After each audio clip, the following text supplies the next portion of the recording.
So today on Breaking the Spell, we're very honored to have Corinna Lim, who's the Executive Director of AWARE. Thanks for pronouncing my name right. Oh, how have people mispronounced it? It's usually Corinna, but you said Corinna. Yes, so okay, very great. few people say it. All right, we're off to a good start. So anyway, for those of you who don't know, AWARE stands for the Association of Women for Action and Research. I love the fact that it's both action and research. But it's an organization that works for gender equality. Yep. And you joined as a member and volunteer in 1992 and have been a women's rights activist for 30 years. Before becoming AWARE's executive director, you practiced law for more than 10 years, and you've also had 20 years of experience as an entrepreneur, having started your own .com company specializing in the legal industry. I also want to mention a little known fact that the first cause you were interested in was environmental sustainability. Yep. And that you started a small business making products out of recycled paper right after you graduated from university. That's a very little known fact, but yes. So I thought it'd be good to mention that. I also want to mention a few other notable achievements in your incredible journey. You led the creation, development, and operation of Justice Online, the world's first web-based video conferencing facility between the courts and law firms. You initiated and led the setting up of AWARE's Sexual Assault Care Center in 2011. At the time, it was the first specialized service for survivors. In 2019, when former US First Lady Michelle Obama came to Singapore, she picked you to have a conversation with in front of an audience of 3,500 people at the Singapore Expo. One of the things you have in common with Michelle Obama is that you both quit legal careers to work at an NGO. And earlier this year, you were chosen to give 3 lectures on the topic of gender equality as part of the prestigious IPS Nathan Lectures. During his intro, Janadas Devan specifically referred to you as the first IPS Nathan Fellow who is a self-described activist. In a country where activism isn't often welcome, that struck me as an incredible statement for him to make publicly. Thank you. Wow, can I take that profile of myself? Very well done. He's put the choicest bits of my, highlights of my life. Well, I'm glad you approve. So anyway, we're really honored to have you here, and Douglas and I are looking forward to having a conversation with you about civil society in Singapore, feminism, and gender equality. But to start off, maybe we can go back in time, and if you can tell us if you remember the first time in your life when you thought the world wasn't the way it should be. Yeah, when I saw that question, I'm like, I don't have a very strong memory of my childhood, and it probably means that I was actually quite a happy child. I had a twin, so we were probably engrossed in our own lives. I grew up in a family where I have a very strong mom. She's extremely capable, and my dad is totally outnumbered. It's 4 women. There's a domestic worker. There's a female dog. And then there's my dad, right? So totally outnumbered. And I think that when we grew up, anything that I probably thought that women were more capable. And so I think the first time that I felt that somehow the world was different was when I came out to work. And I was working in a very prestigious law firm. There were lots of women. They were mainly doing corporate work. I was in my 4th or 5th year in charge of the first stage of recruitment of lawyers. And my boss came and said, don't recruit women. We have too many women, and the clients want to see male lawyers, right? And I'm like, the people coming out from the universities, the women just interview much better, and they have much better CVs. So I was really troubled by this, right? Because it wasn't like, shouldn't we be trying to recruit for the best? But then I realized, okay, there's this other dimension, which is, I suppose, what the market wants, which is based on certain stereotypes of male and female lawyers, right, and male and female qualities. So yeah, that was probably my first sort of encounter with sexism, and then the next one was really when I started to do community work in Queenstown Community Centre. So that was more about, I had come from a pretty privileged background. We went to good schools. I went to a mission school, and in CHIJ, there were only women, so we did everything, right? So I continued. There was no idea of discrimination. I also had very little idea about what the heartlands were like and what were the issues faced by people living there until I started community work, which was pro bono legal counselling at Queenstown Community Centre. That was the sort of second, but that was probably the biggest sort of opening of my eyes. Like, wow, okay. I thought I had problems, and I thought I was, frustrated with the options I had in Singapore, but nothing compared to the women who were coming to see me about their family problems. Yeah, no, thank you for sharing. So was it around that time that you started volunteering with AWARE? Yeah, so my first stint was with the Singapore Association of Women Lawyers. And at that time, doing pro bono legal work was very hard to do. You only had around the island about 12 community centres, and they were all run by the Singapore Association of Women Lawyers. So there were just a couple of spots where you could do this once a month. Once I got that one, which I only got because my colleague became pregnant, and she said, I have a spot, do you want to take it? I'm like, yes, even though I didn't know what it entailed. I wasn't a family lawyer, but she said you don't really have to go in depth into family law. So I did that, and it made my I was not a very happy lawyer, right? I had ideals of justice, of lawyers, fighting for the rights of the underdog. And that wasn't what it was in my law firm, because who would appoint us would be the big companies. And often we were doing debt collection claims against SMEs, against individuals, and there are only a handful of cases that I remember, and these were the few cases where I fought for that man in the street, and it was really literally a man in the street, who's like the case I remember, petrol station was going to be taken back by the principal, right, which one of the major oil principals.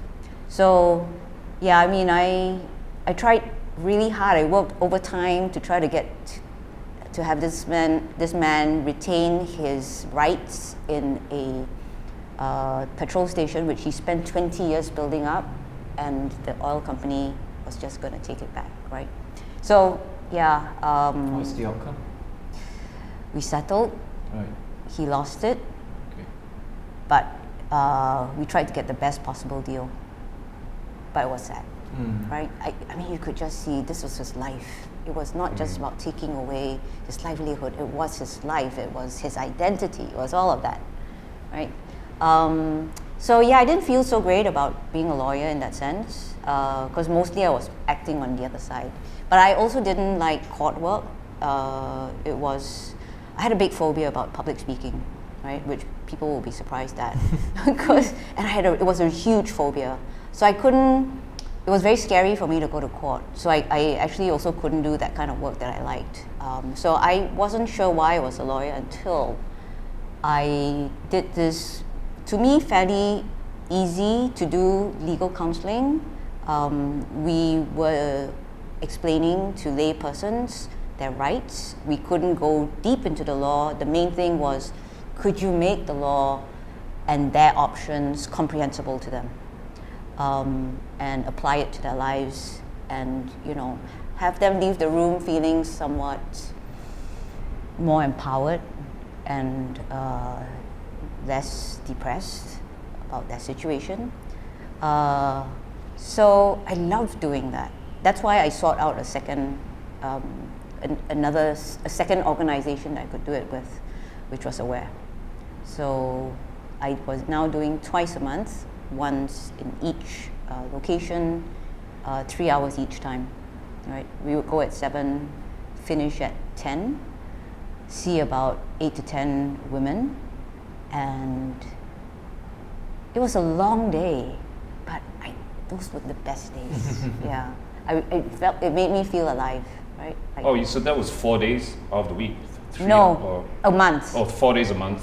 It was only 3 2 hours. days a month, Okay. 3 hours each time. But you went after work, and then it was a long day of work, and then you did this 3 hours. So it could seem very long, but it was always, for me, I was energized by it. Yeah. So that's when I knew, okay, I had found something, and it made my being a lawyer meaningful, because I couldn't have done this work without being a lawyer. And then, that's how I started. Okay. I'm curious, in order to kickstart a discussion about change making and whether, we talk about changes that we've seen in Singapore, both, in terms of what Aware has been doing, what you have been doing so many years ago. So let's start with the very first anecdotal story you had about your boss saying that, we want to have more male lawyers. Yep. Do you think the kind of comment would have passed today? Like they wouldn't have raised an eyebrow anymore? Or do you think... Oh, I think it still happens. You think it still happens, right? And I think that actually... they would there was a business case that they justified it by, right? So then, even then, I'm like, I can understand what he's saying. Is this really true that, clients actually prefer male lawyers? But yeah, I think it actually, this particular one, I think I heard one that was even more egregious. I think that one might not, and that was about race. It's right. We have too many, same time, around about 1990s, we have too many Indian lawyers, and there's a proportion of Chinese to Indian, and we have reached our quota of Indian lawyers because we don't have enough Chinese lawyers. The only way to retain you is to recruit more Chinese lawyers, right? So I think that wouldn't pass today. Right. But this particular one about male and female lawyers, I think that one might still get through. Right, right. Okay, so that's a disappointing picture, because you would think that lawyers, being highly educated, being more enlightened, they shouldn't feel like as if they justify having such a social practice, that it has to be, it's also very male dominated though in certain fields of law, right? So that's why I think maybe in some, maybe not in every law firm, but I think that for some law firms that could still happen. Right. Yeah, a conviction that this is what we need in order to succeed, which is a more male-looking legal team. Yeah. But in any case, so putting that aside for now, how about your pro bono work you've done so many years ago compared to today? Do you see the same type of problems faced by women, or do you think there's been some kind of change and perhaps certain problems are not as salient anymore? There are certain issues that government or societies may be able to address? Oh, there's actually just more issues. Right. So a lot of the cases that I was seeing, which we will still see today, and I don't think there's any less of that, is really the marital issues, and it ranges from infidelity to maintenance. That the husband is also either not supporting the family, has disappeared, is addicted to something, gambling, alcohol, whatever. But infidelity is actually the number one issue. And the question then is, well, if that is happening, what are my options, right? And what was inspiring for me was the strength that the women had. So even though I thought that options in life were really, really limited and very tough, and mainly because they couldn't just walk out, they had kids. And for them, the main question was, how do I make sure that my kids have a bright future? So it wasn't about, am I happy, or, it was about, I live for my kids, and I can't just do this and just think about myself, but, how do we do this so that the kids' futures are not affected? And they were strong because of that. It was what was very challenging for them, but it was actually what gave them the strength, right? And so it was hardship they had to face for a while. And very often my advice would be, okay, you haven't worked for 10 years. You possibly right now, with the grounds that you have, the circumstances that you face, you might be able to get a divorce, but is it the right time? Or is it better to just, for now, start some part-time work so that you don't have to both, have a situation where the family's breaking up, you have no work at all, you have you're completely dependent, and that's just going to be too difficult, right? So we would sort of just think through the stages. And if people could see that, okay, 2 years and there will be a light at the end of the tunnel, they could do it. So we had to sort of strategize and think about that. And I think that maybe then there were more women that were not working. So it's true that compared to 30 years ago, there are more women in the workforce. So that probably does help, right? That's our financial independence, so that you have more options. But there were also a lot of issues that arise today that weren't issues then, because people didn't recognize them as issues. So workplace harassment is an example of that. There was just no recognition that, oh, this is something that is so unacceptable and that you can actually complain about that. So that was all just swept under the carpet. Yeah, and this was just something that the Straits Times reported just the other day, right? Yesterday, about workplace harassment. Yeah, we can talk about that later. Yeah. It's definitely something that's interesting to talk about. Yeah, so I mean, given that these problems seem to multiply and never go away, I was wondering, like, what do you think is the key to Aware's longevity and your longevity as an activist? How do you prevent burnout? How do you play the long game? Right, yeah, so the problems, okay, so longevity in terms of, will there always be work for us? Yes, there's always work to do, and even as we solve some problems or, some issues become less, and I'll have to think about, what has actually become better. There's always work, and there are always new issues arising. With technology, for example, it just gives rise to new problems. So playing the long game involves several things. One is that it's a long game. And knowing this means that you are not going to be too frustrated when you do a great research report, you think this is very important, but you're given short shrift, right? No one's paying attention to this. And you're like, well, we are building the case up. And we can see it's a long game. And I know this only because I have been in there long enough to know that actually 3 years down the road, this report which we did, which no one really paid attention to, now this became the evidence that we needed, and that was at that point in time, 3 years down the road, the government was prepared to accept as, yes, this justifies a reconsideration of this, because initially it wasn't the right time, but now it is. And I have just seen this happen over and over again, that I just know it is about being patient and every step of the way doing what we think is the strategic thing to do. It may not result in the results that we want, but later on it probably will be okay.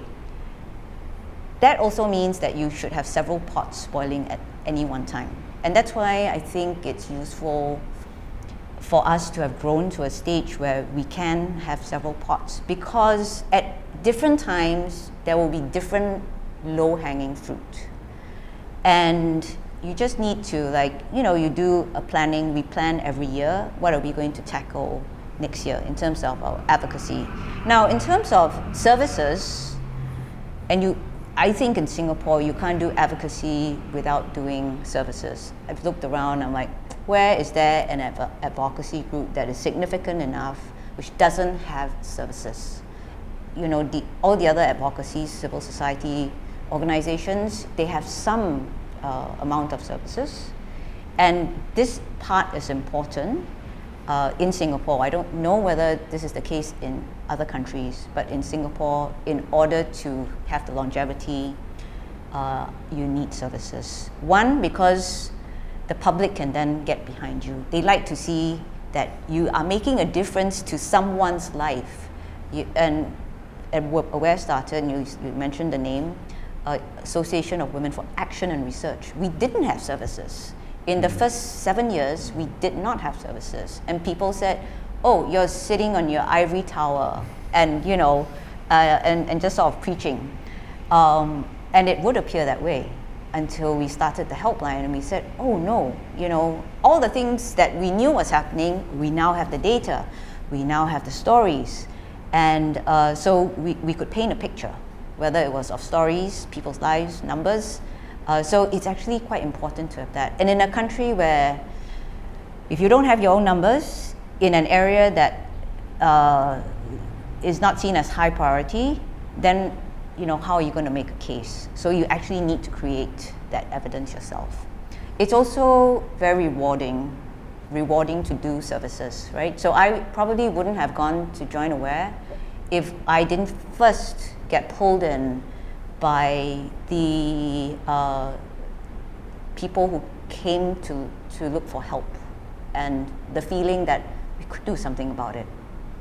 But that would not have sustained me if I just kept doing that legal clinic, right, for years. I probably would have given up at some point because, it's like, okay, Band-Aid, and how many of this can you do year after year? So I think the ability, the potential to change the system was what then was, for me, why I stayed with Aware, not the Singapore Association of Women Lawyers. Because the next thing that I did was the Family Violence Bill, right? And to actually be able to see a change happen in that bill, and in that area in 1995 was what made Aware, for me, a very special organization, that potential that it had to do this. So I stayed for 30 years. So I think this comes up to an interesting point. It's something that we had discussed in our email. You wrote something about advocacy versus activism. So I'm just wondering what to you is the difference between the two terms. And now that you mentioned about services, it actually it brings to mind that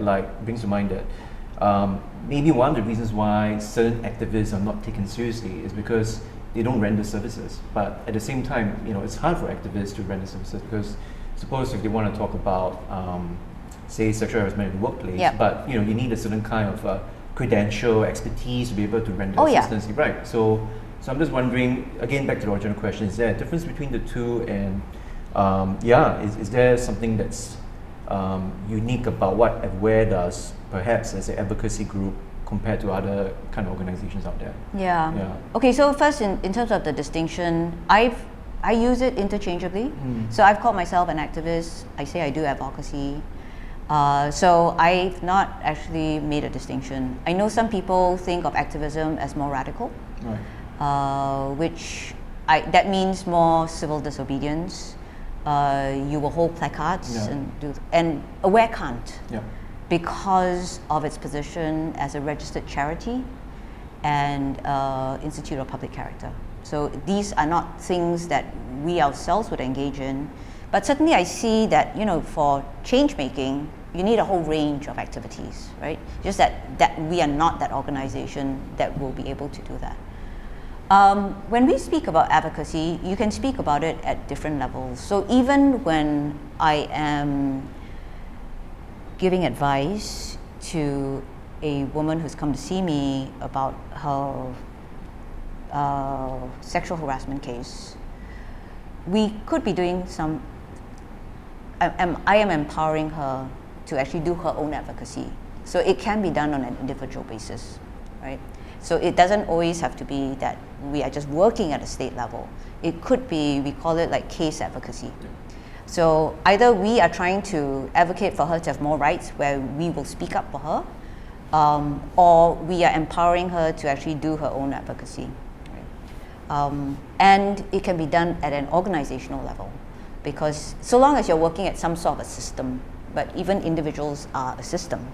So an organization, any company, any university is a system, and you can do the advocacy at the system level, and then of course the national level, right? Where you're talking about laws, policies, cultural attitudes. So I think what makes Aware different is that we are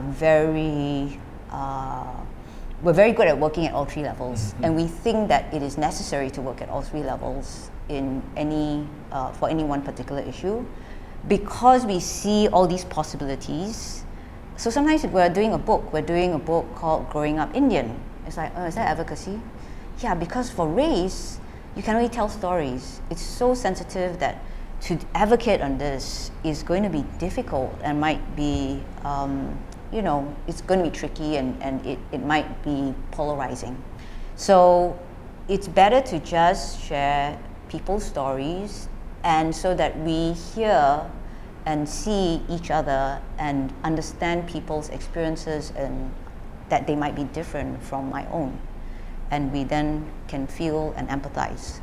So once you sort of see all the different possibilities, I think it makes it very interesting. So my own day is filled with a lot of different activities, right? And we're working at different levels. What is tricky about this is you have to be focused and have a strategy. This year we're doing this, right? And we are going to spend more time on this.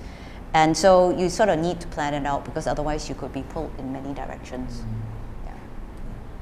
So yeah, I love your insight about you're really more effective when you have both services and advocacy. And it reminds me of this quote about journalism that I came across recently that I love, and it's I think it applies to this as well. It's the purpose of journalism is to comfort the afflicted and to afflict the comfortable.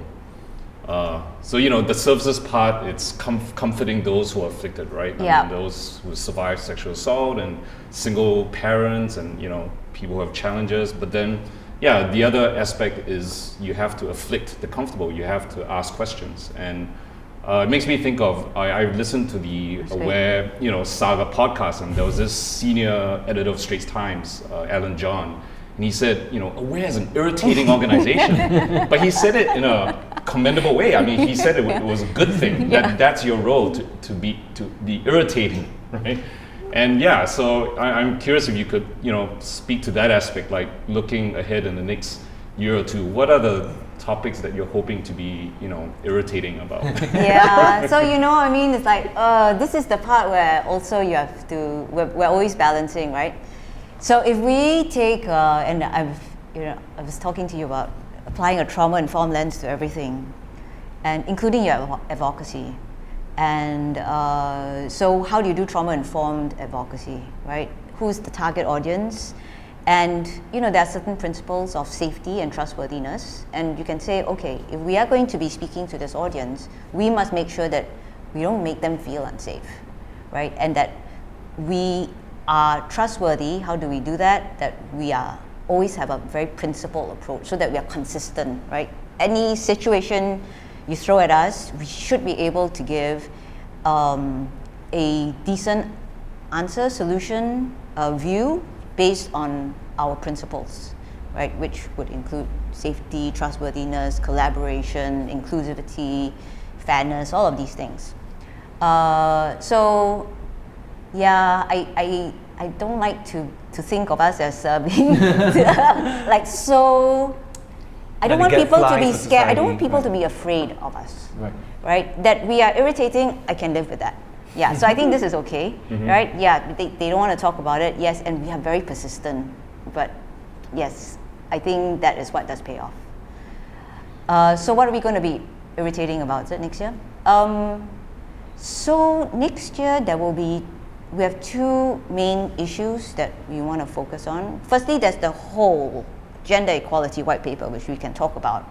And that is so special. We're like, okay, we're leaving aside some amount of unplanned time so that we can be responsive to whatever comes up from the white paper.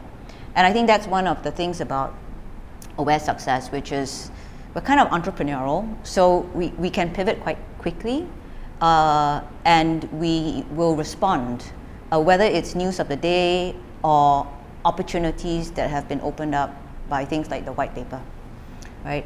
So there's one, which is we're not sure what's coming out from the white paper, but whatever it is, we will study it carefully and see what is the best way to move certain things forward. And we are always looking for where's the energy flowing in the system, right?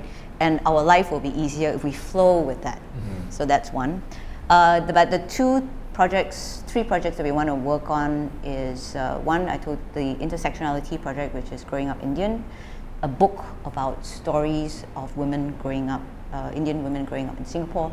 Two, something on coercive control, which is family violence, but where the physical violence is not the main thing, but it is about the emotional and psychological violence and abuse, so much so that people don't recognize this as family violence, right?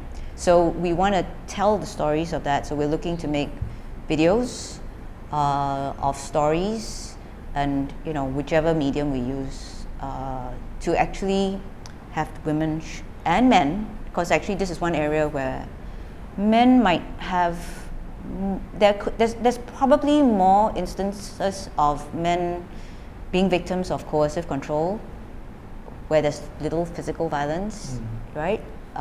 Because it's not physical, and of course any human being can inflict emotional and psychological abuse. You don't have to be physically strong for that. So that's one, and then two is maintenance of enforcement of maintenance orders. So a lot of women after divorce, they're supposed to be paid a certain amount of money for the children and for themselves, and it doesn't happen. And that whole process of enforcing this order that's been made by the court, which is a fair order because we're still structured in such a way that the man usually still earns much more money and the kids stay with mom. So there needs to be some support for this family unit. But to enforce it, to go to court, all of that is just too much. Yep. So there are a lot of lower income families that really, really struggle. You go to court a few times, you give up, right? Because it means that every time there's a default, you have to go back, right? You can't keep going back to court. It's too time consuming and too labor intensive and expensive. Yeah. And now you have got two jobs. You have to take care of your kids, and you also have to be the breadwinner, right? And you can't keep going back to court. Yeah, I used to work in the Ministry of Community Development, Youth and Sport, so I'm quite aware of these cases. Yeah. So look, I worked there almost 20 years ago. Maybe 15 years ago. And there's this other mechanism, right? The Tribunal for Maintenance of Parents, and I understand that to be having a lot more strong enforcement powers. Why can't we see the same thing kind of replicated for women of low income women? Does it have stronger enforcement powers? I believe so, yeah. But I believe it's not really because it's a lot more. I believe there is just more like people on the ground who would actually check up on the adult children as to why they're not maintaining their elderly parents. And I guess it's a certain kind of shame that comes with that. Whereas, from what I understand, when it comes to low income families, there are of course very exceptional circumstances where the man perhaps may have disappeared, hard to look for them. They may have gone to prison. So there are sort of those cases where which are really hard. That's like impossible. Just like there's no capacity. But then those may still be not possible.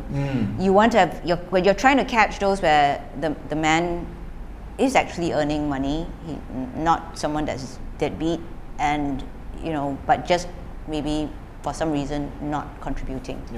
Right. But there will be some percentage of cases where nothing will help, except, and in those cases you say, well, they're deserving of some state support because there's just no, this is last resort, right? And so what we would want to see, and which is done in some other countries, it's a very big solution though, is that there is an independent body that does the debt collection. You go to it, you say, this hasn't been paid for the last 6 months.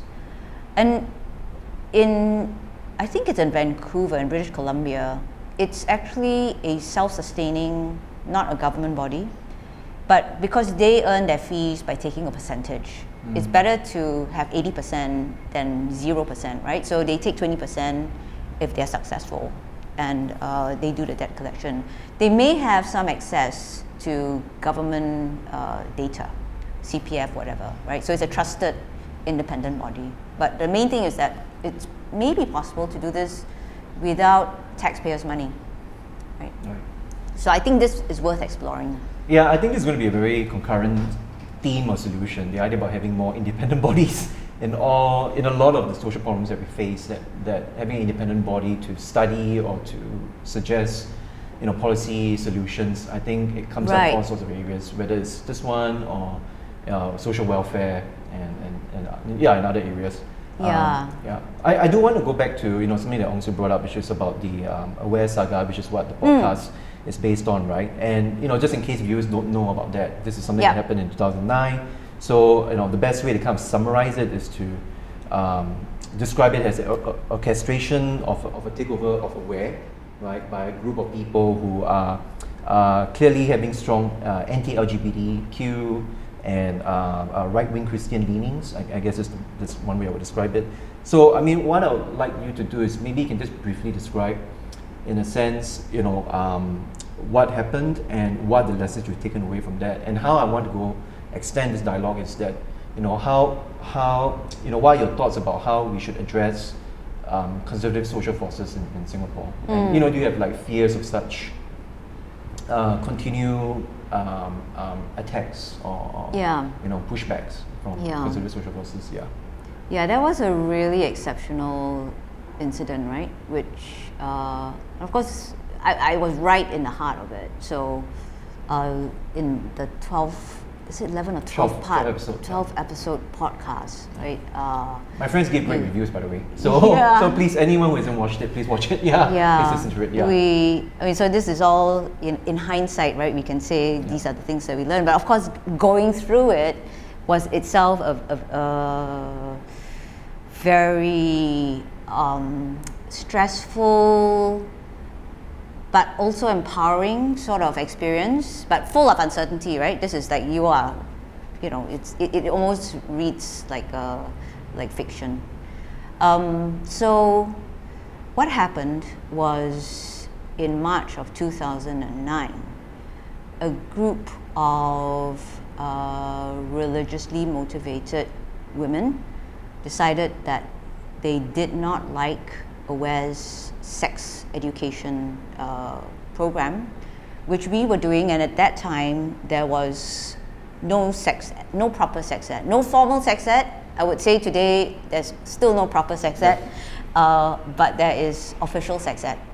But at that time, some schools had it, some schools didn't, and the providers were very mixed. And what we knew was that there were young girls who felt like they just did not have the tools, the capacity to negotiate sexual encounters where they really did not want, they wanted to say no, but they didn't know how. So we felt that this was a sex ed problem. We needed to educate. And so we created this program. Now, our program, based on our values of inclusivity, is going to be more liberal, and took a view that for the issue of LGBT, and this was the issue that the religious group took offense to, this issue of LGBT, that if you said, well, is this something that is, and I think the question was, is it positive, negative, or neutral? And we went through a whole list of things. And it's just like, we said it's neutral. From a health point of view, it's neutral.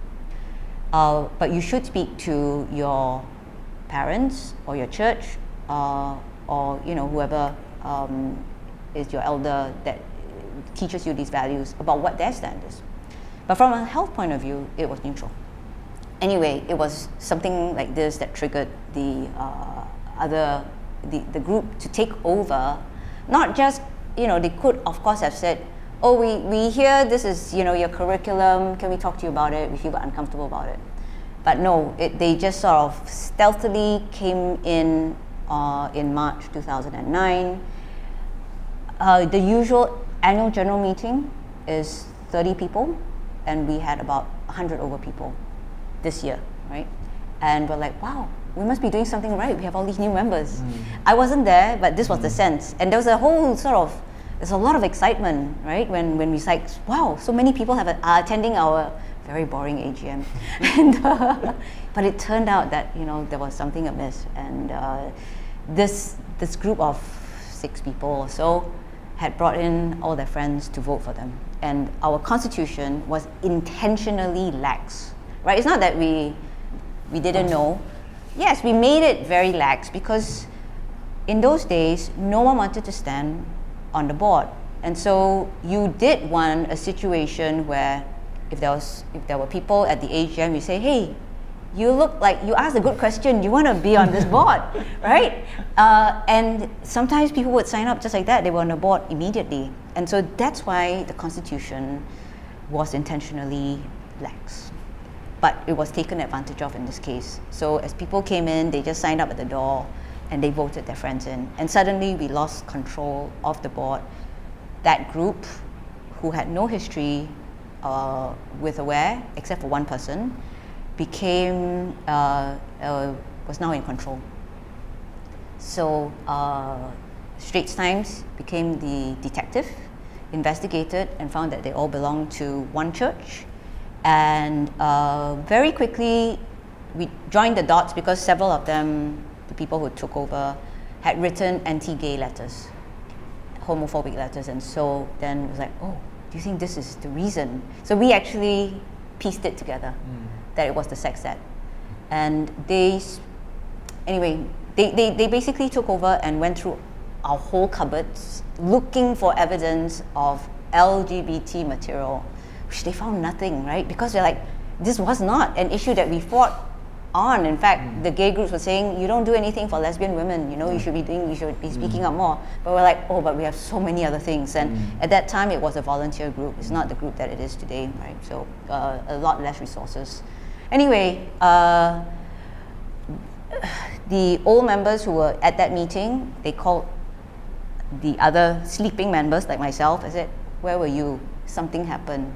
And can we have a meeting? So we all gathered, and this is, I suppose, the strength of the old bonds, right? Even though we were sleeping members, but we all were all friends, and we're like, oh my God, what happened? So we decided that by the Constitution, we could requisition an extraordinary general meeting to call for a vote of no confidence in the new people, right? And that's what happened. We put in a requisition. I served the requisition on the group. I remember going up to the OS Center. I'm like, my heart was beating. I'm like, oh my God. I didn't know what would happen, but I knew that this was calling for war, right? Because at this point, everything was being played out in newspapers, but they didn't know that we were fighting back. So here I was about to just sort of throw down the gauntlet and say, okay, we won a requisition. We won an extraordinary general meeting. We got that. 2nd May was, this huge meeting, and 2,500 people attended, Suntec City. 9-hour meeting, big vote, and we won. But the best thing about it was how we won.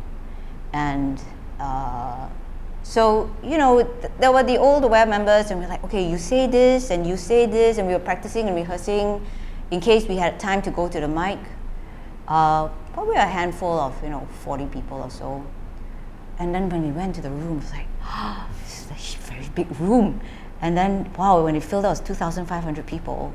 And we're like, where are all these people from? That we don't recognize. It was like a school reunion for me. Because I saw a lot of people who were not part of AWARE, but who were my friends from, university, CHIJ, the liberal sort of people that I grew up with, right? And I was like, oh, became a kind of a party and a reunion. But there were also a lot of the other side, and you could tell from the behaviors. So the liberals who came, they were all very lighthearted, saying hi and hugging and everything. And then you had the Christian group that just kept their head down, just sat in a chair, would not look up, and I was like, this is a really sort of so distinct the behaviors. So it was hard to say, looking at it, do we have the numbers? And everyone told us, don't fight. It's a numbers game. How can you beat the church? They'll just have the busloads. That's what they said to us, right? And we said, but we can't. Someone comes in, steals everything from your house, you cannot fight back, you have to try. Even if you go down, even if there's no chance, you have to go down fighting. So that was our attitude. And then we won. I don't know at which point, people keep saying, at which point do you think you would win? I'm like, I kind of felt like the way it was going that we might win, because what happened was there was I think a 4-hour break. The auditors were counting the votes. And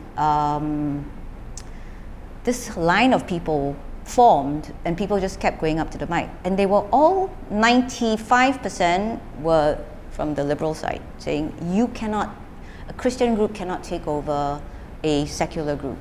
And you cannot take over in this way. And, you have to respect LGBT people. This is discrimination and all of these things, right? But they said it in their own voice, and some very moving speeches were made. And I was like, wow, these people formed so amazing. And mostly women, there were some men, but we're like, wow. It felt like when it counted, when it really, really counted, when your vote counted, when your voice counted, the people would come, and they would do the right thing. And so, wow, I was just mesmerized. 4 hours of those speeches from the heart. I don't know whether people rehearsed, but they were so much better than the things that we rehearsed, right? Because it's rehearsed, but they're like, wow, when they said it, right. you could just really feel it. Now you made me wish I was there.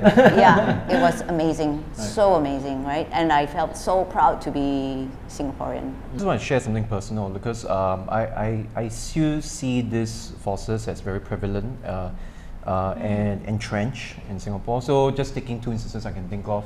For example, when we look at the anti-vaccine group in Singapore, a lot of it is also influenced by right-wing Christian groups in America.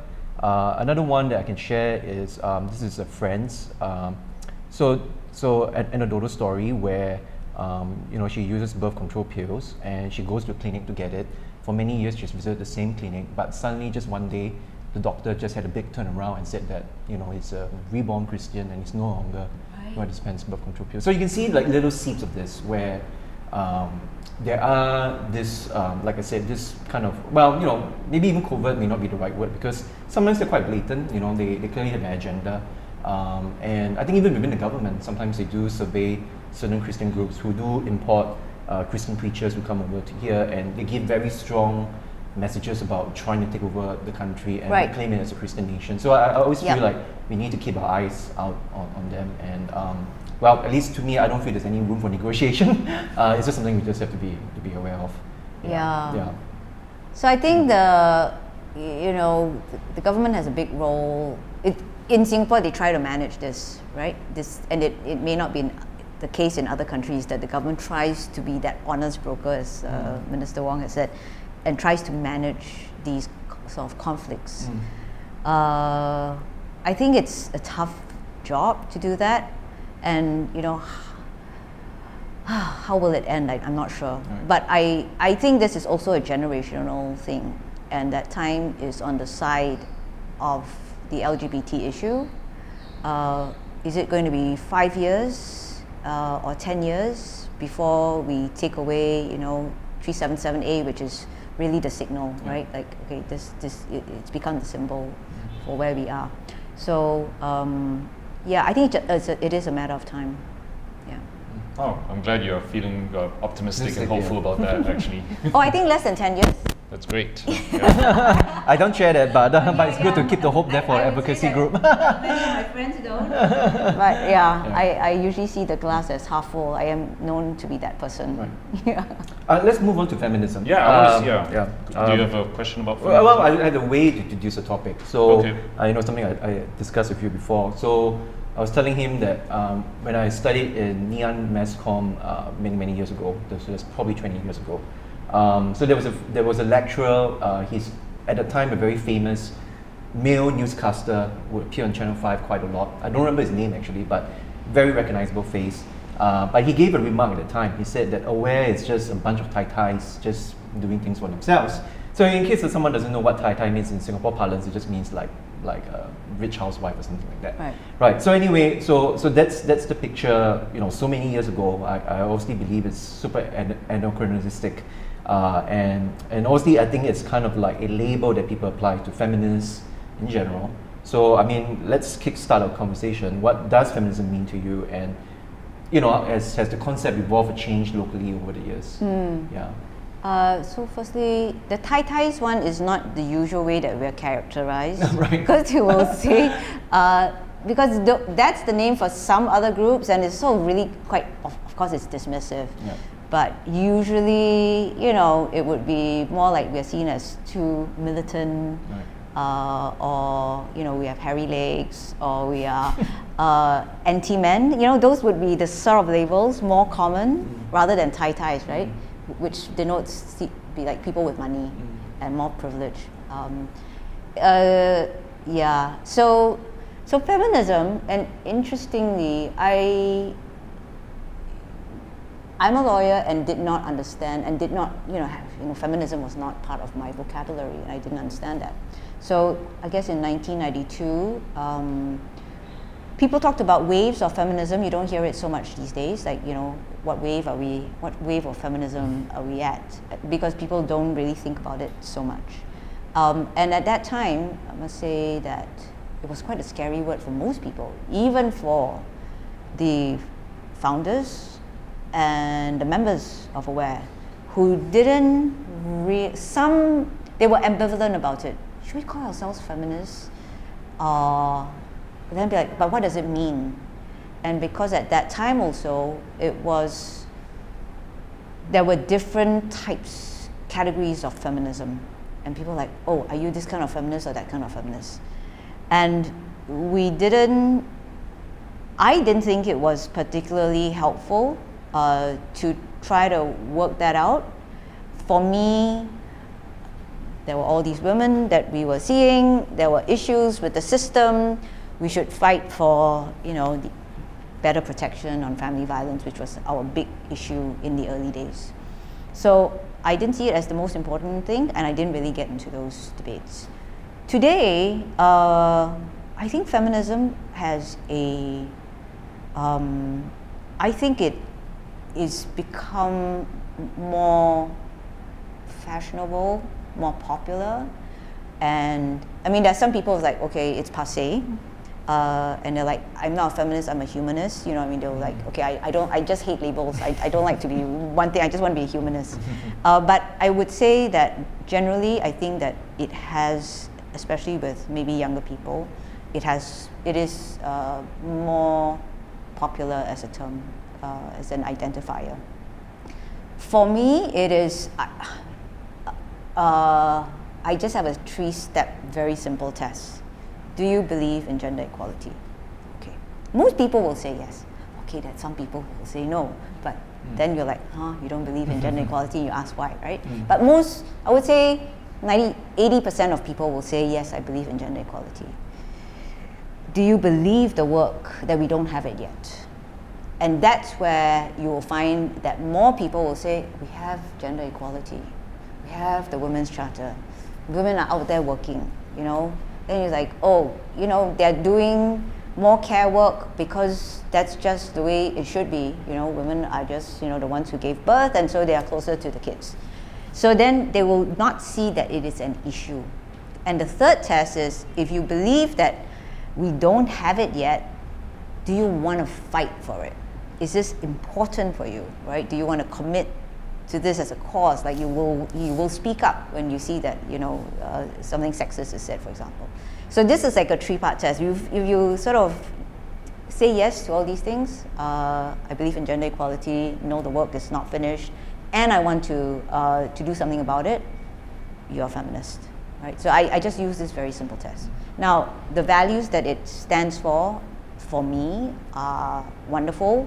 Fairness, inclusivity, collaboration, empowerment, sharing of power, all these things that, you know, I think has also made Aware strong and what it is today, are great values, right? Are great leadership values. And then intersectionality, I guess, is sort of the thing that everyone accepts that feminism should be. We should think about equality across class, race, religion, you know, all these other issues, right? So with that sort of, you know, quite broad, very positive idea, I think a lot of people buy into that. Like, yeah, it's just good human values. I love the simplicity of your 3-point question, because I was like asking myself those questions, and you know, I was wondering, can men call themselves feminists, right? Right. And that answers my question, because I mean, I think I definitely answered the first 2 questions positively, right? And I think I'm a yes on the third, but you know, I'm trying to think have I actually taken steps? But you know, I have donated to Aware, so I hopefully that counts as like I am willing to fight for it, right? Yeah, right. So I think based on that criteria, I can call myself a feminist. But one of the things I've been wondering lately is whether certain labels or certain language actually ends up polarizing debates or creates a wall beyond which the conversation can't go further. So even just using words like feminism or like toxic masculinity, you know, does it stop the conversation? Because you know, then like maybe for a lot of men, they think, oh, that label toxic masculinity doesn't mean all men are toxic, you know, and then they just can't get past that mental barrier. Or even like feminism, is it just, you know, women who have those values of inclusion and collaboration?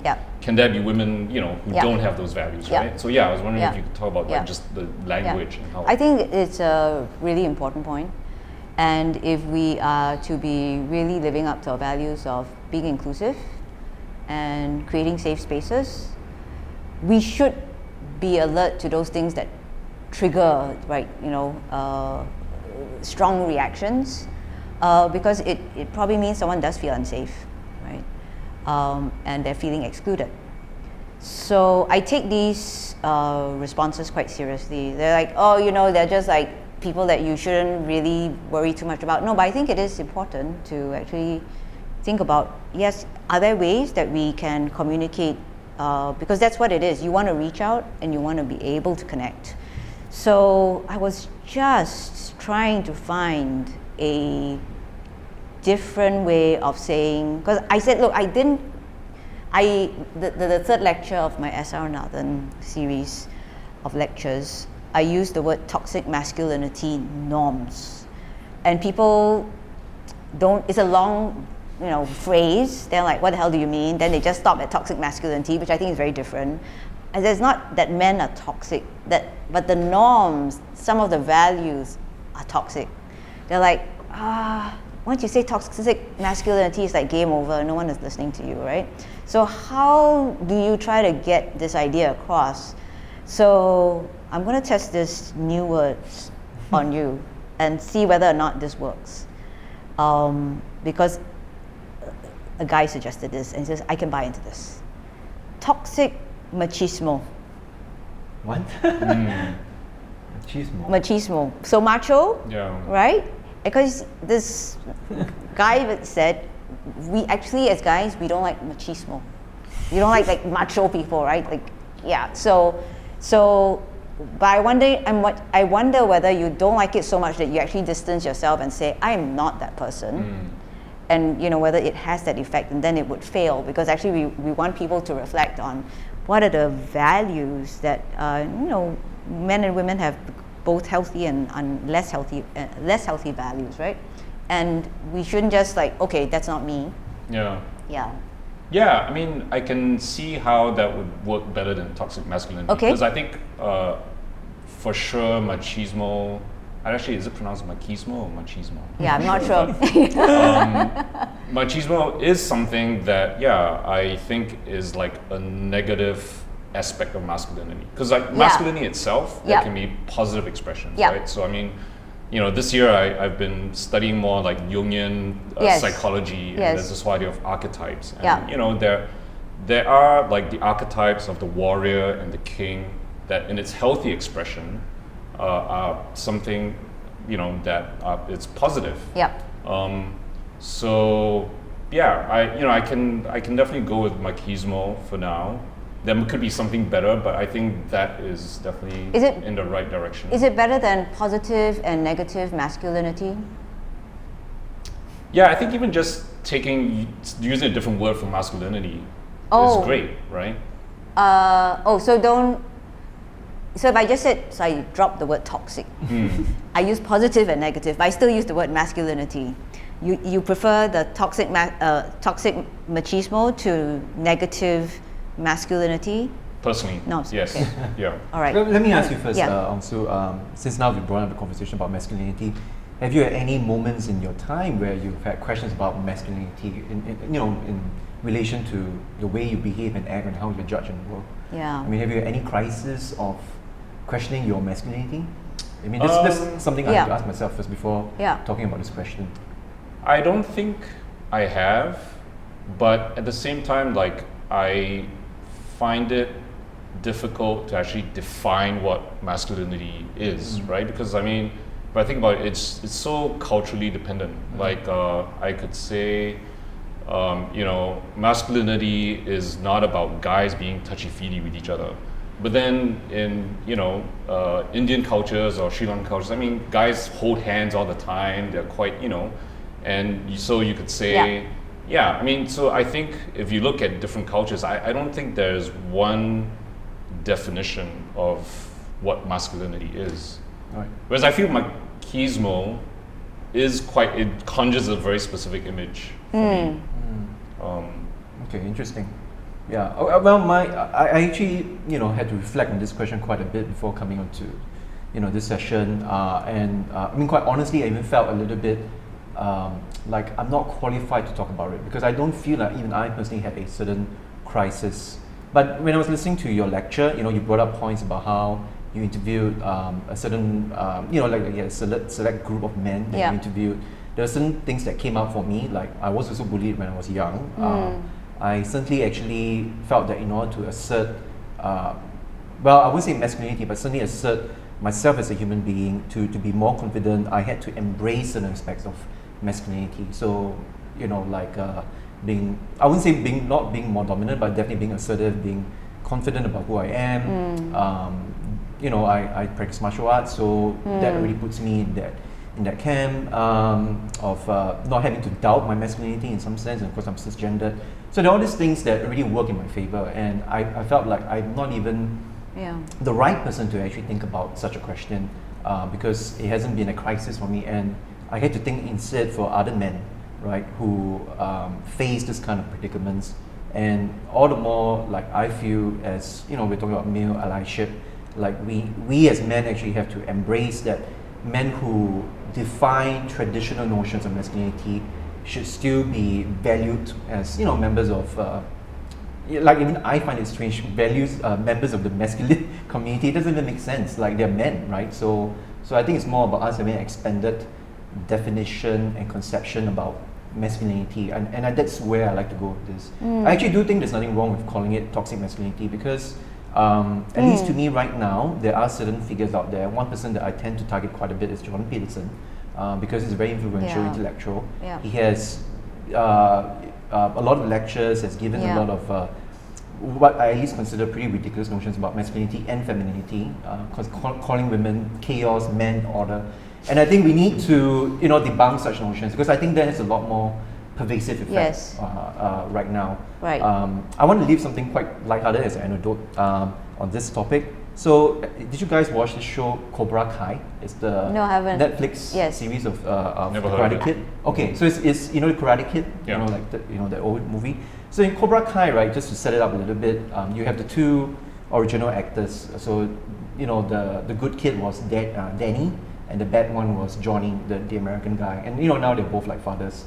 So the story sets up that they are still rivals, and you can see notions of masculinity in it because Johnny, who is the American guy, is the badass, right? He's the one that when he trains his students, he will scold them, he will bully them, and verbally abuse them. Somehow the show tries to tackle it in a very delicate way where it's not, like you can see toxic elements in it, but he hasn't gone overboard to beat them or anything like that.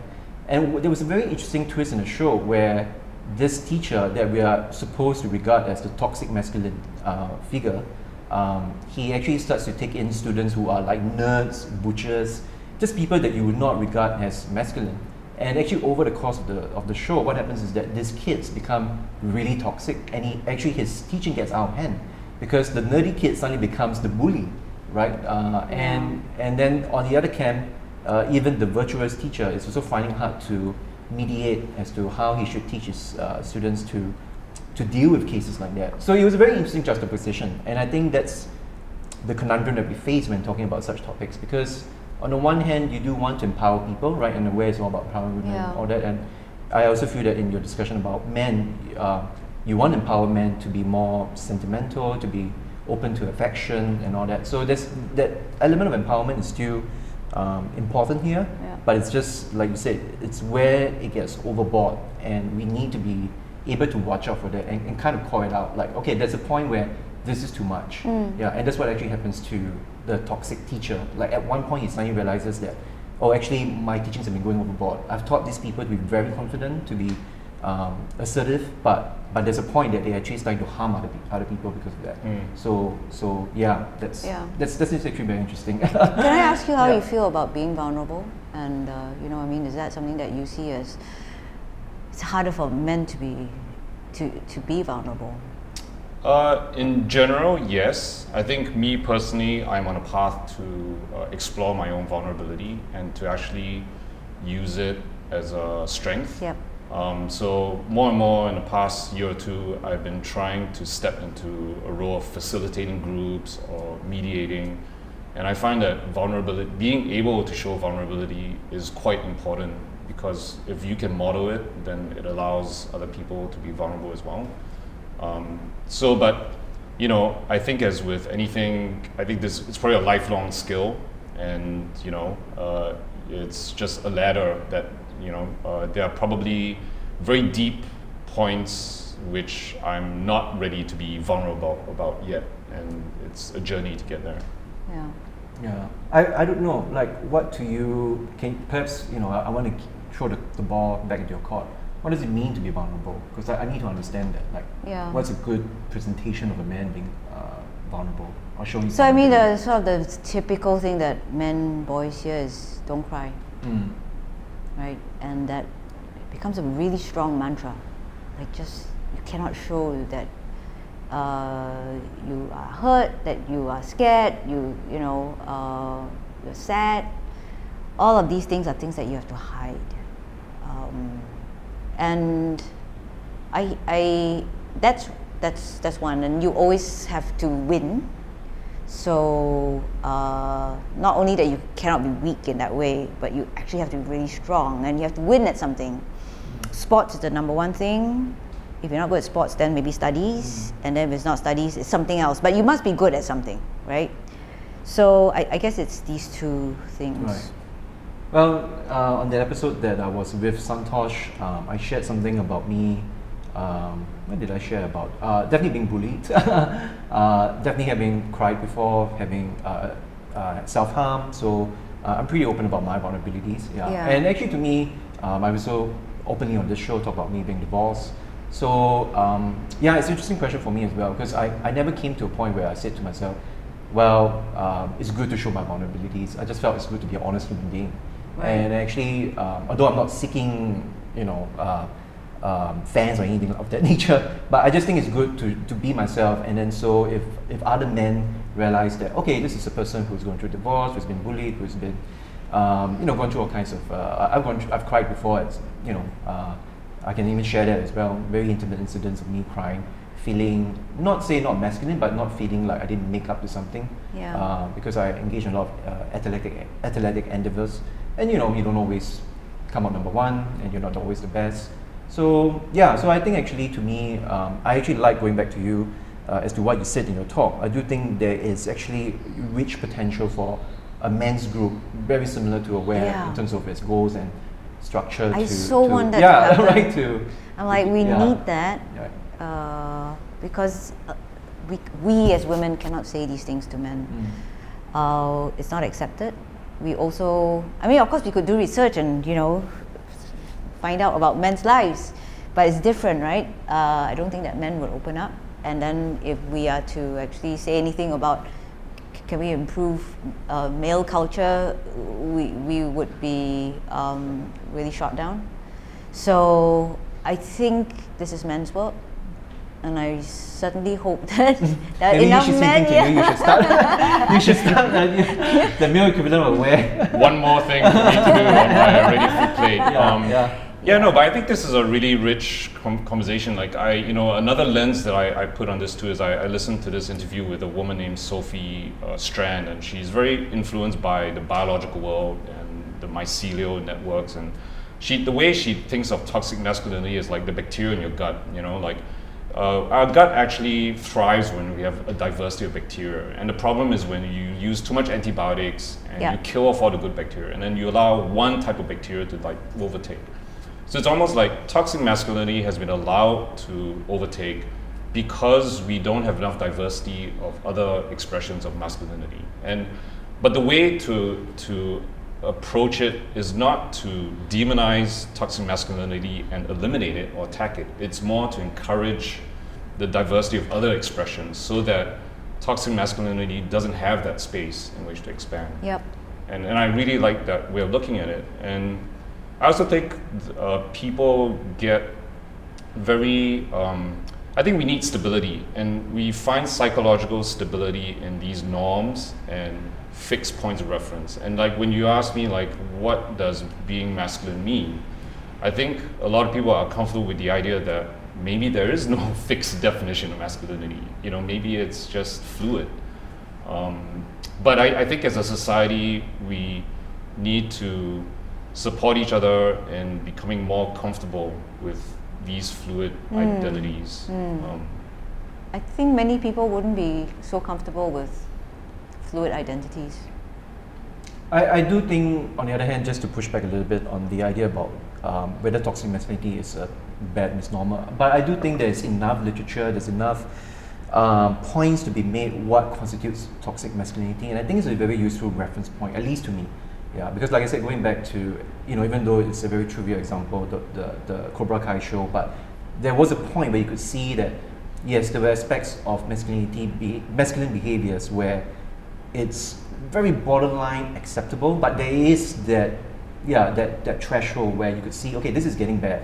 This is masculine behavior that's taken overboard, and I think it's just easier vocabulary, at least in my view. That and I think the word toxic is just really like something that helps people differentiate. So let's take masculinity out of it, like toxic positivity. Like to me, there is also something to be said about that, and to me, I think this is still it's still a useful label to differentiate. Okay, where this concept may seem neutral or maybe be a positive sounding concept, but there is a point where it doesn't seem to ring true. Can I just move on a little bit to talking about this, which is so we're talking about ways of feminism and all that, and I agree with you. We don't need to get into the in-depth on this, but for me, right, one of my concerns about the way mainstream feminism is kind of like practiced and kind of modeled, especially in capitalist societies like ours, is that it's only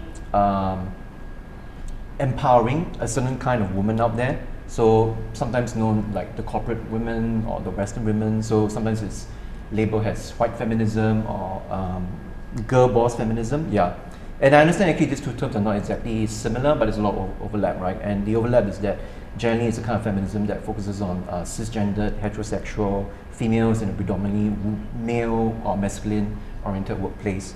And so because for me, and that's the funny thing about talking about masculinity, I read more on feminism than on masculinity. And so my concerns really are like the women of marginalized communities are not sometimes included in this kind of conversations or movements and policy reform. And I want to ask you, like, how do you watch out for marginalized women, in talking about a feminist movement, and how do you ensure that even locally here, the feminism that's practiced is inclusive for such women? Yeah. So we do that by sort of just being very intentional about it. We know that many of the people that support Aware, that work at Aware, they're not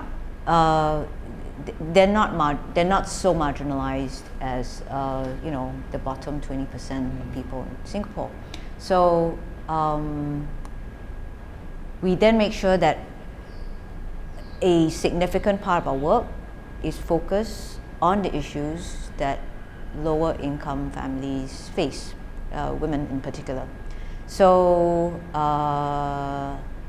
we didn't really have an insight, because the people who call our helpline, they are not the bottom 20%. Because actually, if you're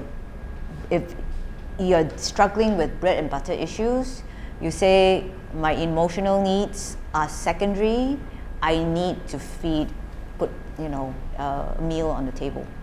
So they're not calling us. So we didn't actually have natural access to this. So then we worked with, at that time, Instill Daughters of Tomorrow. And we really liked their work. And so we said, okay, let's be partners. And when I met Carrie Tan, Daughters of Tomorrow, many years ago, your work is very smart. You are working with, and what was their model?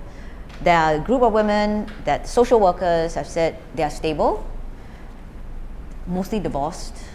Now they have to find work.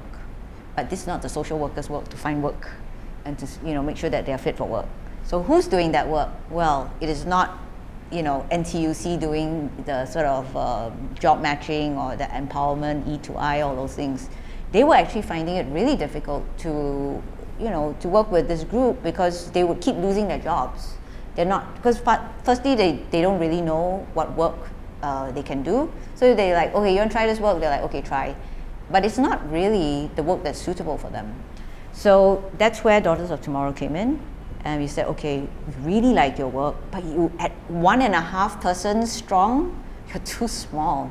So we said, we will now work with you. So we became the big sister, but we had a lot to gain. This is how we learned about the issues that the poorer women were facing. And we just worked with this, and then we developed, in order for our community to understand what poverty was, we developed the poverty sensitization workshop, where we created like a real life scenario. It was a huge simulation with about 20 volunteers, and we all formed into families, right, in one room, and we all had identities. And like, this is a family with single mom, 3 kids. This is a family with 2 parents, but there's a disabled grandfather who's blind, and then they have 2 other kids, and then we go into the room of life. So 5 minutes in the room of life. In the room of life, you have a whole lot of services, but it's very confusing, and to go to each service, and so you have to pay your bills. The main thing is you have to pay your rental, you have to pay your utilities in order to keep your home. And if you didn't pay in the room of life, when you go back, the stewards would like, okay, sorry, we've taken away your lights. There are no lights now.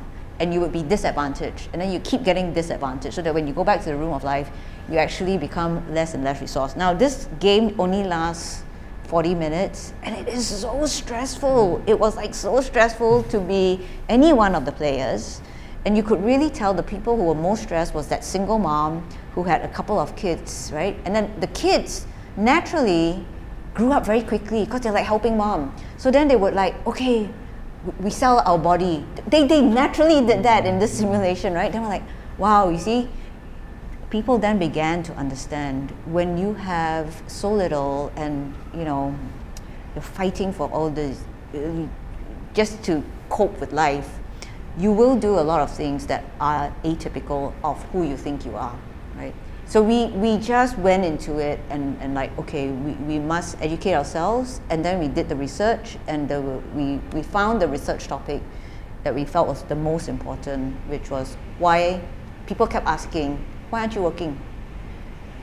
And we went deep into that, to like, what is stopping people who really need money from helping themselves? And from playing this game, people knew like, oh my, I'm a capable person, but look, I actually didn't get a job, even though I could, because it was so hard. And every time, there were all sorts of barriers in the system. You go from one place to another, you have to give up, and like some money because you have to travel, so there's MRT. So all of these things, right? And then it's like sometimes people were like, okay, I have to walk to work. And then by the time I walk, the shop closed or whatever. So people understood that it was about the situation, the system, that made it really difficult for poor people, right? And they would just be spiraling down often. Anyway, so we do that research, and we just like, okay, we have to be really intentional. We have one area of work that's marginalized communities, that's one. Secondly is aging, and thirdly is sexual assault.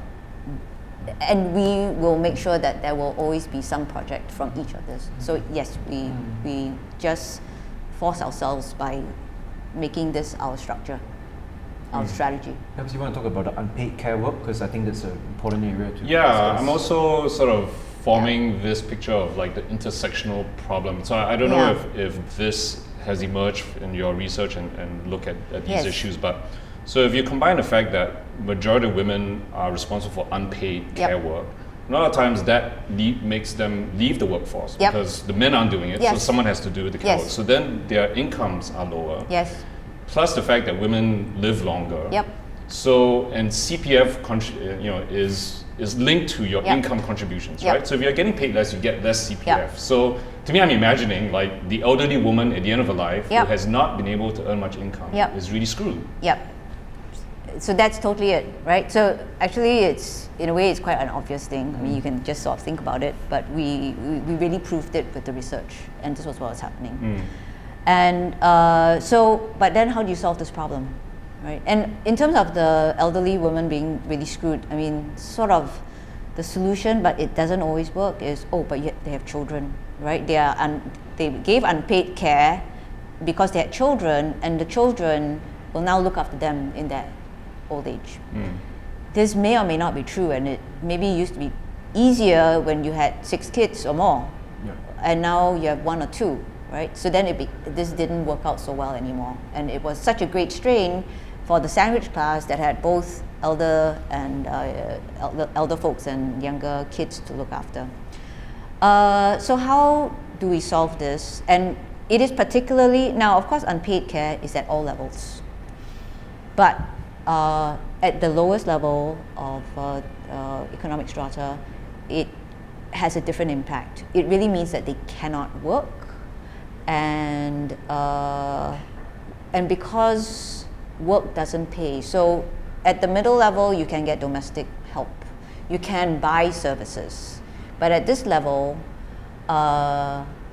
because work pays so poorly, and this is where capitalism is really a big part of the problem, work doesn't pay enough to justify their going to work and finding even some kind of support for their kids, right?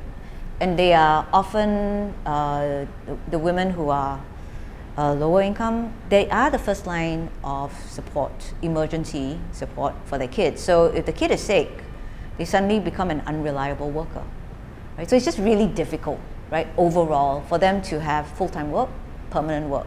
They need like really, really flexible jobs.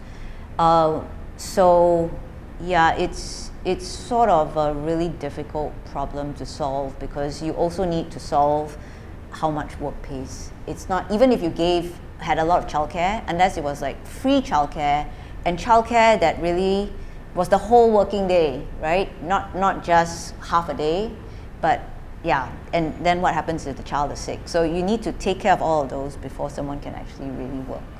And it has to pay enough. So we could totally understand why someone with 2 kids, 1 kid maybe you can, with 2 kids, like, between the two of them, all of the sort of arrangements, complex arrangements that you need to do, it just becomes too hard. Yeah, for too little gain. Yeah, that's why on this show we've called for basic universal basic income and increase of wages for low wage workers. It just has to be one of the solutions. Workfare is quite a good system that we have, but there are too many limitations. So we actually have some sort of a mechanism, and we can build on that. But it needs to be even more, and I don't know whether this is sustainable. But it's sort of like you must be doing some work outside in order to qualify for some payments, right? But some matching from the government for this group of people is quite helpful. Yeah. So we don't have much time left. So I was thinking, do we want to go into your controversial proposal about NS including women? I'm happy to. Yeah, yes. because I think it's something we want to talk about. Yep. Yeah. So obviously, just to kind of give the groundwork, so you've kind of proposed a sort of 6 months. So the women, as I understand it from your policy proposal, it's not that the women are engaging in military work, but engaging in other forms of work like healthcare. Expand national service to go beyond military is first step. Yeah. So obviously, to your point, you're saying that this will ensure gender neutrality, equal participation of women, may make it also less toxic, yes. Which is something that we just talked about. So maybe let's start off by just asking you, what has been the reactions to your proposal, especially from women, and is there any, misconceptions out there that perhaps you want to take the time to clarify? So I think the major misconception, which I've tried to clarify in the published version of the lecture, was people took me to saying that we should make NS gender neutral to get rid of toxic masculinity. So firstly, reaction to toxic masculinity. Two, you want to change NS and make women do this just to get rid of that problem. So that was not what I was saying. Obviously it's that would be dumb. Gender neutral NS is something that I think as a matter of principle is correct. Military and what do you call it? When you're forced, conscription. Conscription is just not popular. Do you like it? No guy likes it, right? If you ask the women, of course they don't want to do. No one likes conscription. It is curtailing your rights. You have to do this, right? You're forcing people to do something. And then military is also, as a feminist, we are creating safety, we are anti-violence, so if we can not have the need for military, we think this would be a better world, but I think this is a very complex thing. So if Singapore feels it needs to have military and conscription, then I think it is the right thing to do to actually work towards a gender-neutral national service. We should broaden up this idea, right? So I know the challenge that I struggle with and that women struggle with this idea is that, but women are already doing so much more unpaid care, and now you want to also add this on. So it's like that is a different issue, but yes, I understand, and we don't want to say unpaid care is national service. We do not want to say that, right? That is not the case. It should not be seen that way. But I can understand why there's such resistance to this. So I think that it's going to be, we have to work at everything. We have to make unpaid care something that is more equally shared between men and women. That means working at stereotypes, working at paternity leave, all of this, equalizing as much as possible. So not overnight that we okay, we're not now going to have NS, but I think it is as a pragmatic thing, I think we might actually have to think about it, because Singapore population is shrinking, and I read somewhere that the number of NS boys is one third less than what it used to be. So we actually have to plan to this, perhaps, anyway, if we are going to keep with this idea of we need a military and we need conscription, right? So it might be an opportunity, but we have to work at everything at the same time, right? And we can't overnight just have that. And I think we would, what I'm afraid of is that if we make it gender neutral, they'll say, oh, the men still have to do the military and the women do the care work, right? Because the other parts that you would open up would be, whether it is care work, teaching, digital, defense, whatever, right? Dealing with pandemics, all the sort of care work. They will still put a gender division in the roles, right? Which is really worse than not having. So I think it's worth thinking about this, because I think we probably will have to, and then work also, if now that Singapore has said we want to make gender equality a fundamental value in Singapore, then great. Every decision that we make, we really should be thinking, are there implications on gender equality? And if so, how do we address it? So that gender lens now, I think we try to keep reminding everybody, policymakers, decision makers, to keep applying that, right? But it's not a just do this and then I think is something that we have to look at holistically and plan as an island, as a country, what we want to do about this. I mean, it's a really sticky problem, because I mean, what it comes down to are gender norms. And these attitudes and opinions, they're really hard to shift. I mean, people have known about like the differential in care work that men and women do for decades now. And yet there's been no progress in terms of men, taking over the burden. And I will, guiltily admit that I'm one of the statistics that is holding that back. And it is a sticky problem, because like I can reflect how like for the long time I just not seen myself as like my role is to cook or to provide the food, right? Until I saw this documentary by Michael Pollan. He did this thing called Cooked.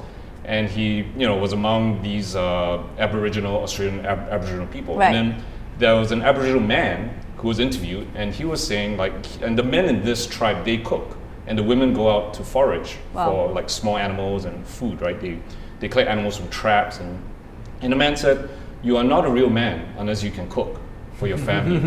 And just hearing him say that, it imprinted something in me, and I was like, maybe he's right. Maybe I need to spend the next few years really trying to learn how to cook. Positive masculinity. Exactly.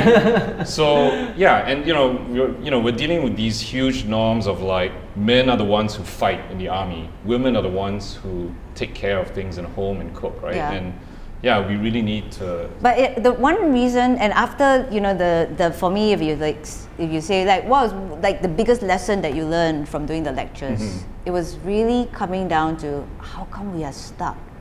We're stuck because we are not working on men at all, on the issue of men and masculinity, and this whole thing about will they do the unpaid, unglamorous work, right, which currently women do. And so how do we change that? But we want to work on strength and affirmation. So this is a beautiful example, right? Rather than shaming someone into doing it. We do not want to shame, because I don't think that works, right? But we don't have ways to do that right now. We just, in the world, I think there are just so few initiatives that actually are about promoting a different diverse forms of masculinity, which I think is where the solution has to be. We've worked on many other things, and women can now do like, there are women in the army, and they are getting into higher places. So it's quite easy for women to be tomboys, and but for men, it's so much more difficult to be not masculine, right? The traditional idea. It's way harder. The gender policing for men is so much greater, and so we're all helped by our systems, but this system we have not tried to break at all. And why? Also because masculinity is seen as better than. So it's easy for women to actually aspire to be to do what men do, because you're moving up. But if you see masculinity as superior, men as superior, things that you do as superior, and we say, oh, you do the other thing, you're going to say, oh, but I'm losing some status, right? You're asking me to do things that I don't want to be doing because I'm losing status. So that's why it's all so difficult, right? And capitalism and unpaid care, it's how do you try to value care when it's unpaid? So many things have to change. Yeah. So it's all very it's all hard. interlinked, It's all interlinked. That's why it's so hard to move. But we have not worked at men at all, right? Yeah. So, we're running out of time. This gives me an eye for a closing question. Do you have Oh, maybe you can just, I just wish that we had gone through talking about sexual harassment. I just want to make one quick comment, which is really, right now locally in Singapore, there's so much hoo-ha about Raisha Khan and the Workers' Party, but I just feel like we didn't have a time to talk about it, but I wish we did, which is the key issue actually is how sexual assault victims are handled in the criminal justice system. And I think that needs to be the major issue of the day, not about the politics, about what's going on with what she said in Parliament and how the Workers' Party is dealing with that. So that's just my closing statement. Yeah. Workplace harassment, okay, so that's one of my pet areas. Firstly, it's sexual harassment, workplace harassment. This is my work for 11 years. So it's an area that I feel we have made a lot of progress in. For a long time, since 2011, and this is why when I first stepped into this area, it was like, wow, so challenging, right? Making a report on sexual assault, sexual harassment is very challenging. It's challenging partly because of the nature of the criminal justice system, which is that of, it's an interrogation, and police are, their mission is to actually try to find the truth, what actually happened. And in doing this, there is a way that they do it that has worked with criminals or, with people who have been accused. But they haven't been so well trained with the victims, the complainants, right? So in some ways, it's not surprising that nature of the system is such that it is really quite harsh. Then you take sexual assault, and if you don't understand trauma and how trauma affects people, and you subject them to this really harsh process, it's just you have to almost have a different system, right? So we really have to.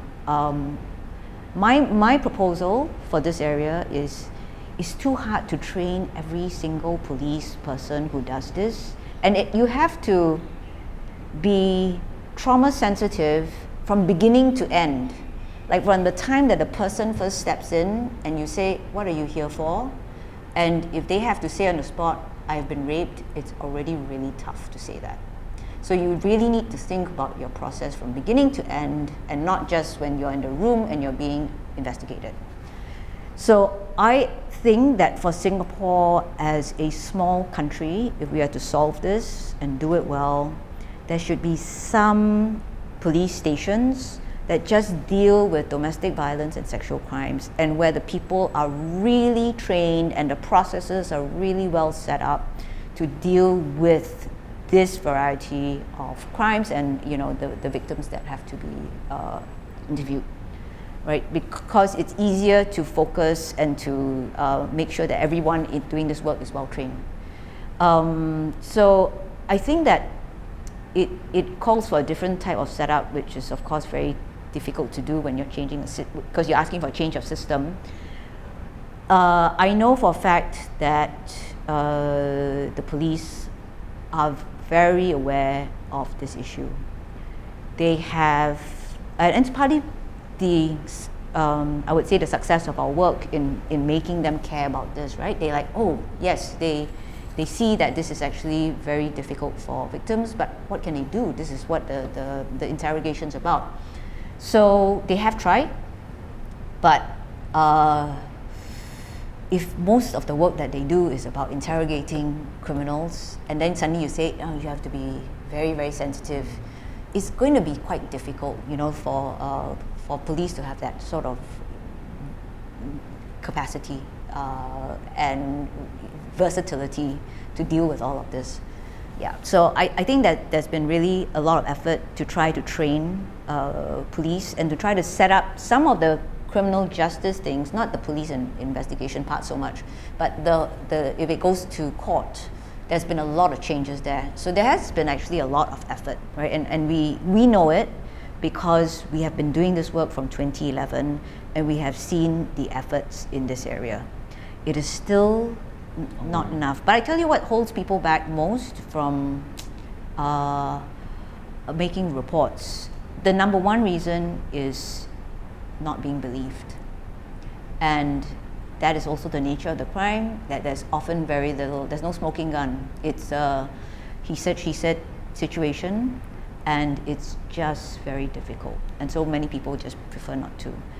What we do need, aside from trying to work as best as we can at the police and the criminal justice system, is we need to have really more sexual assault care centers that will psychologically prepare the complainants for these things that they're going to go through. And while the counselling work and the healing work is important, actually the role that the sexual assault care center at Aware plays, which no one else does in Singapore, which we need more people to do, is about this, if you are going to, firstly, what does it mean when you are going to make a police report? They will have a lot of questions. Will my name be in newspapers? Will my mother know? Will my friends know? How long will it take? All of these things. Someone just needs to be able to guide them through it in a very sensitive way. And then it's a 2-year process if they actually are going to go through the whole system. So it's tough, right? I mean, unless we also change the court system so it's not 2 years, and we have a completely different setup. There are systems where this is the sexual assault court, right? And then everything is actually fast-tracked, etc. It calls for a real change. Yeah. Anyway, I think I just have one modest suggestion for the police. I just think there should be a dedicated women-only force to deal with sexual assault cases. I mean, at the very least, they should have. So let me just sort of share my experience with police women. Right. Okay, so here is where it's not just about the gender, and it is about the culture. Yeah. And so we have seen cases, and people say, "Oh, do you want a police?" People say, "Do you want a female police?" And some people will say yes because I'm going to be talking about my body parts, right, sensitive things, and I feel embarrassed, and that's a good reason to have that. But we have seen women in a male-dominated police station, police force, be very, very masculine and toxic. Right? They have to actually be tougher, and so it hasn't always worked out to be the case at all that a female police officer is gentler than a male police officer. Actually, sometimes they could be possibly more judgmental. So it's not about the gender. It's about the training. It's about the aptitude, and it's also about the process and how it's set up. Yeah, just to caveat my comments, I recognize that. Yeah. Because actually one theme I did want to also talk about was, even going back to the masculinity issue, is also about how women also perpetuate notions of toxic masculinity as well. And Absolutely. I think we shouldn't ignore that. Oh, no. This is not about men. Yeah. This is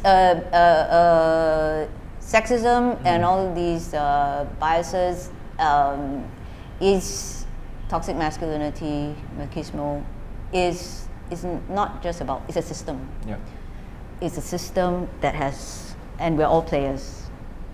So in ending, I wanted to ask you, seeing as a lot of what's holding progress back are men, if you could wave a magic wand and achieve gender equality and end the patriarchy overnight, what would you tell men that they could look forward to in that world? what would be the argument for them? What would, yeah. Yeah, because I don't know what being a man is like, but I think about my dad, which is the closest person I've seen, him deal with a lot of difficult challenges in his life as well. But I think that there would be a lot less pressure on men. We went through some difficult financial situations, and the pressure on my dad was huge, right? And we were all in it together, but I could see that he felt like it was his responsibility to keep it together. So I think there would be less of that pressure, and to make sure that the family is financially provided for. I think there would be a lot more options in terms of what you can do and how you can enjoy life, and things that, sort of, I don't know, my dad seemed to be, because I think the policing is quite strict, so I think that there are options as to what you can do, whether you can dance, do some cook, there might be, maybe you want to do that more, but it's a bit hard because people that's a sissy thing to do, and then you're stopped. So I think you would have more options. You would probably enjoy your children a lot more. I'm reminded about your story where you said that Yeah. as your father grew, he got out of a depressive stage, right? Yeah. And that had relation to notions of masculinity that he harbored within. Yeah. And it was only by shredding that he could actually feel more liberated and more free. Yeah, and it was only because he was retired and he didn't have that thing that gave him his identity. He lost it, and he really had to find something else. And we were all grown up and doing our own thing. So he did manage to really reconnect with us, and it's just lucky that he had these sort of extra 20 years, right? When I tell this story to men about how distant I was with Dad, and when he retired, he just went into this dark hole. This moves a lot of men. And once I did a class, I think in RI, and I told the story, and the lecturer, he went home, and he was a Brit, I think.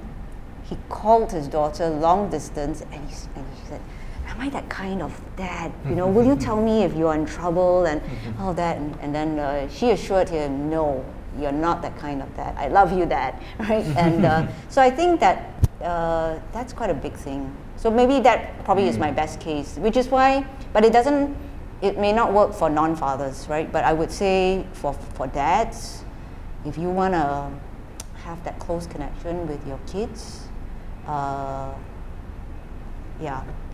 toxic masculinity is not the way. Right? Yeah. Don't be, and maybe, and I think that actually a lot of men do feel that already. So with their kids, they actually enjoy being fathers. So I think fatherhood is sort of a way to accelerate a gentler type of masculinity, right? It is still sort of masculinity because you think of yourself as father and as protective, but it's way more gentle. It's way more, sort of human oriented. How about you, Douglas? Why do you fight for gender equality? What do you? I love strong women. That's my simple answer. I love strong women. Going back to the conscription thing, just kind of like to answer the question you've just asked. Like in Israel, right, the women also serve in the military, and I work in the fitness area, and sometimes we have talk about like when we go to another country and attend a seminar, and we see women from other countries being strong, confident, they're beautiful, and sometimes we even get remarks from fitness coaches who come to Singapore, and they make remarks about the women here, and then they're not making anything disparaging, they're just noticing that the women here are more concerned with aesthetics and not concerned with physical health. That's kind of the context of the statement. It's not that they're being sexist in that sense, but like for at least for me, I feel that women can believe a lot more about themselves. That there's so much things that they can do, right? Whether it's the book that you talk about, the one about where there's stories about women being scientists, being sportswomen, being lawyers, being doctors, whatever, right? So many things that women can do, and I think as a man, I want to see, women achieve that, and I want to congratulate that, and I want to be, in awe of that. Yeah, So that's my answer. Yeah. Yeah. No, I love that picture. Yeah. I really resonate with that, and I resonate with things you said. And I'll just add, for me personally, a motivation is that I really enjoy relationships of reciprocity. And I just feel like when you're so concerned about being on top, there's a lot of your energy that has to go into dominance and control. And that's very exhausting. And I think that if we can all relax into actually enjoying reciprocity, it's just a more pleasurable way of living for me. So, anyway, thank you so much. No, thank you for this Thank conversation. You. My pleasure. We enjoyed it. Yeah, it's been very enlightening. Thanks so much. Thank you.